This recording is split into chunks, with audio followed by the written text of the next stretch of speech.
అన్నీ అవని అక్షయల ఫోటోలే ఉన్నాయి. అమ్మ ఫోటో ఒక్కటి కూడా లేదు అని చెప్పి కృష్ణబాబు వేదవతి ముందు చెప్తూ ఉంటాడు. అమ్మ, నీ గౌరవం మొత్తం పోయిందమ్మా అని వసంత చెప్తూ ఉంటుంది.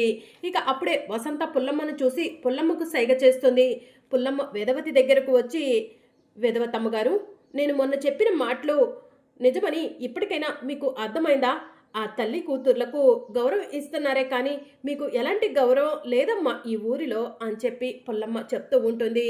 గతంలో మీరు ఈ పల్లెటూరికి వచ్చినప్పుడు ఊరి వాళ్ళందరూ మీకు ఎలా గౌరవం ఇచ్చేవాళ్ళో ఒకసారి గుర్తు చేసుకోండి అని పుల్లమ్మ చెప్తూ ఉంటే వేదవతి గతంలో తను పల్లెటూరులో అడుగు పెట్టగానే పల్లెటూరి ప్రజలందరూ వంగి వంగి నమస్కారం చేసిన విషయాన్ని గుర్తు చేసుకుంటూ ఉంటుంది. అర్థమైందా అమ్మగారు?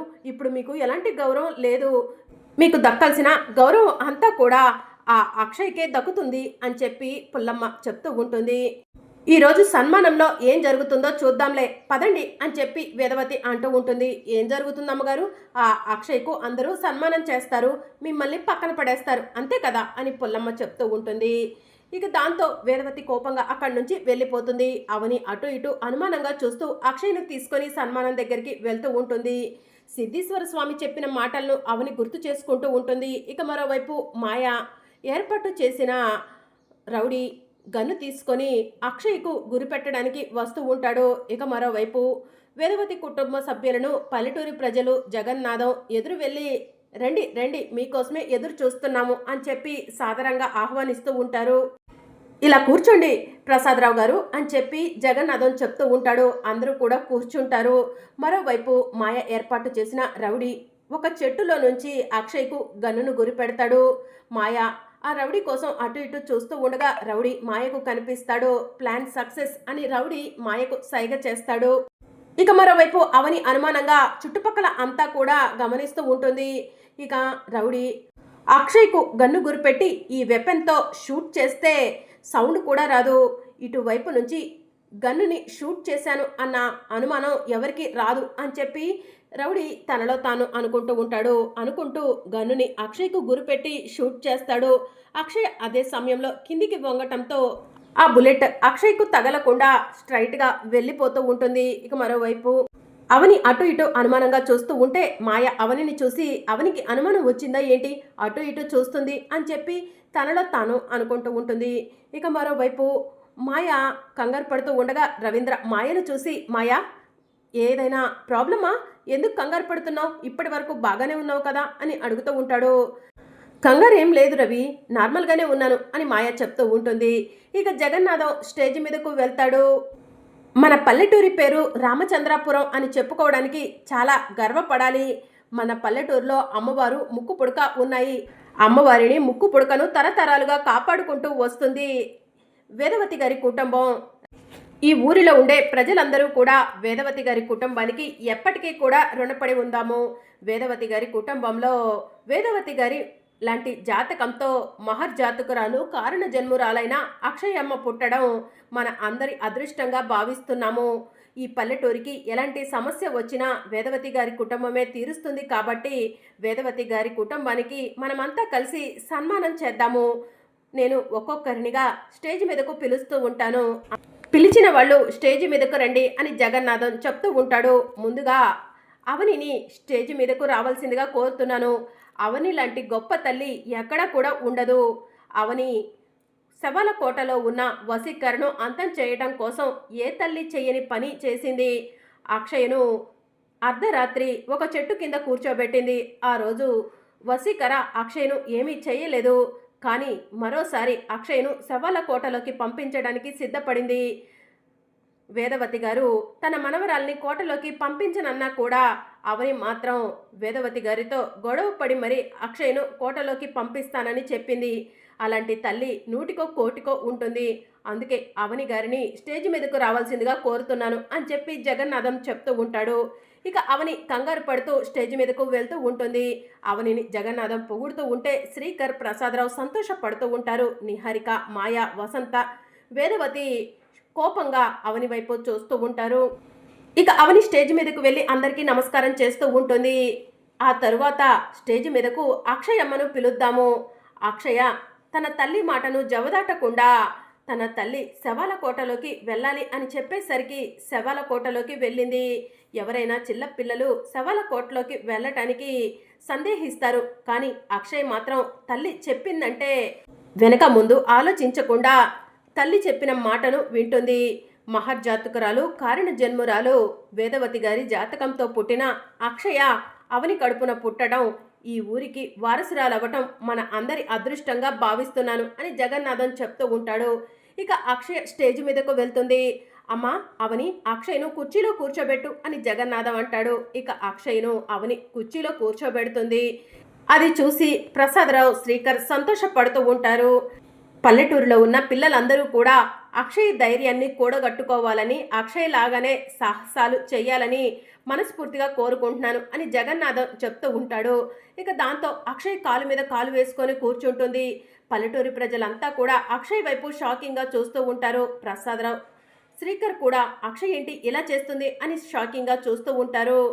అమ్మా మందు పని చేస్తుందమ్మా అని వసంత సంతోషంగా వేదవతికి చెప్తూ ఉంటుంది. అవును మందు తన పని తను చేసుకుంటూ పోతుంది అని చెప్పి వేదవతి చెప్తూ ఉంటుంది.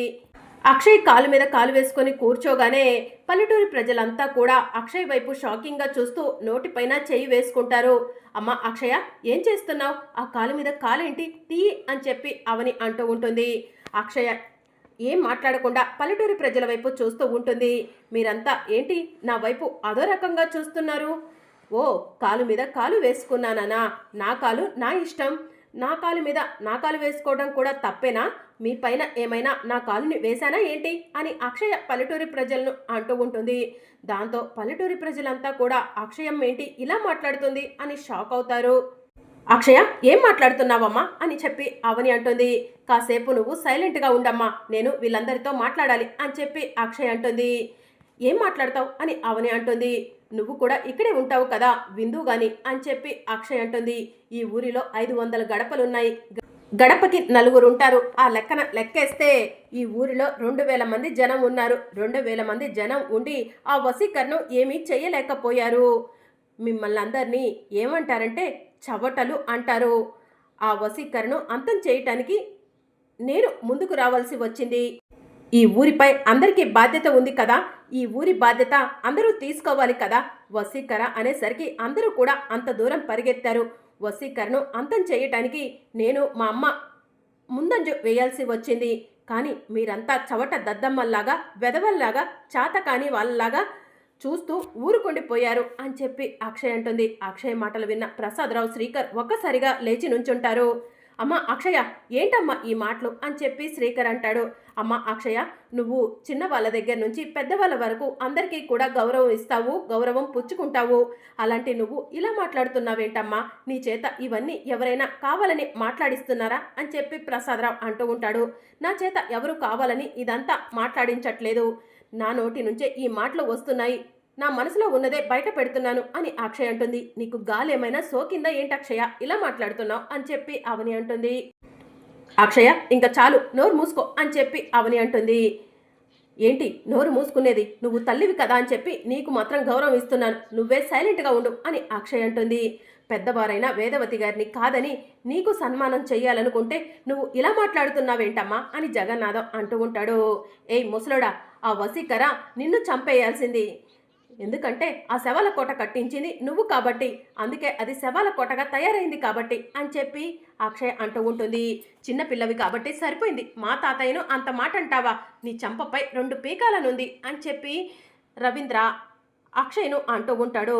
నోరు మూసుకొని సైలెంట్గా కూర్చోండి, నేను మాట్లాడిన మాటలు మీరంతా వినాలి అంతే అని చెప్పి అక్షయ పల్లెటూరి వాళ్ళతో కోపంగా చెప్తూ ఉంటుంది. ఇక దాంతో వేదవతి లేచి నుంచొని ఏ అక్షయ ఏం మాట్లాడుతున్నావే నువ్వు ఇలా ఊరి వాళ్ళందరినీ, నా కుటుంబ సభ్యులందరినీ అగౌరవంగా మాట్లాడటం నాకు నచ్చలేదు అని చెప్పి వేదవతి అంటూ ఉంటుంది. నువ్వు చేతకాని దానివనే నీకు చేయాల్సిన సన్మానం నాకు చేస్తున్నారు, నువ్వు నోరు మూసుకొని కూర్చో అని చెప్పి అక్షయ్ అంటుంది. అక్షయ ఇంకా ఎక్కువ మాట్లాడావంటే చంప పగిలిద్ది అని చెప్పి అవని అంటుంది. నువ్వు నా అమ్మవి కాబట్టి నీకు రెస్పెక్ట్ ఇస్తున్నాను. నువ్వు కాసేపు మాట్లాడకుండా ఉండు అని చెప్పి అక్షయ్ అంటూ ఉంటుంది.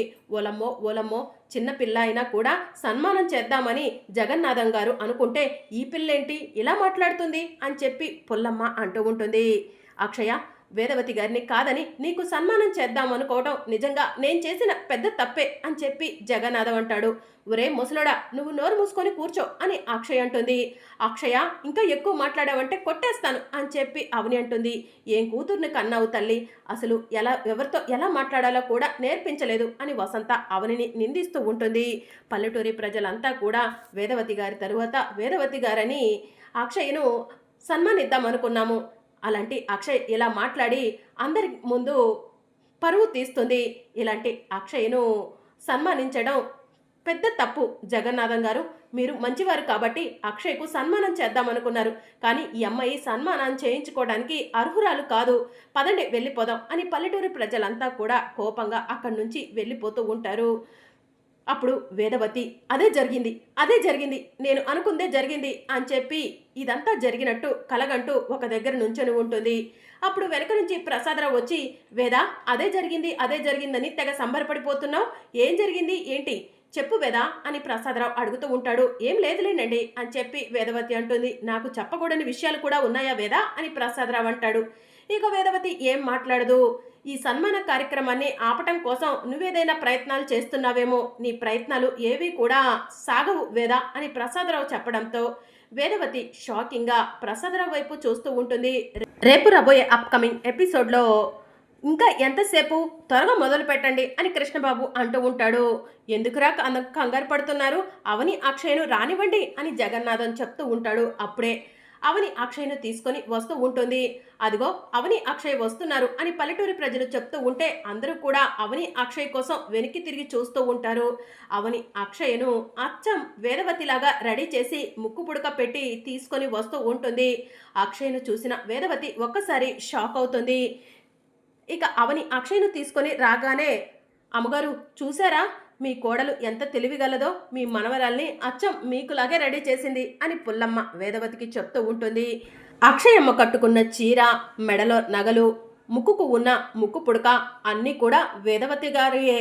అచ్చం అక్షయమ్మను చూస్తుంటే వేదవతి గారిని చూసినట్టే ఉంది అని పల్లెటూరి ప్రజలు అంటూ ఉంటారు.